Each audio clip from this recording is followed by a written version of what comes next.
Hello po! May nagtanong po sa ating follower kung ano daw pang sukat ng ating rolling cart. Kaya sukatin po natin. Gusto rin po niyang magpagawa ng ganito.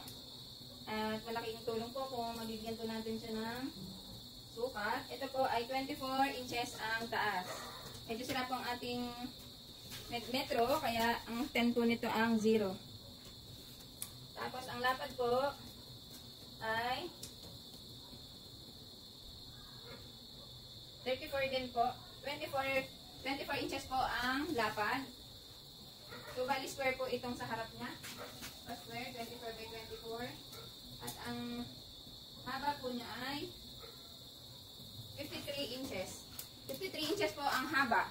At tinatanong din po kung anong klaseng stainless ang gamit pinagawa po namin dito ay 304, stainless 304 po. Purong stainless po ito para iwas po sa kalawang. Dahil nga po may apoy na ginagamit, hindi po siya prone na magkalawang kung stainless 304 po ang ating gagamitin.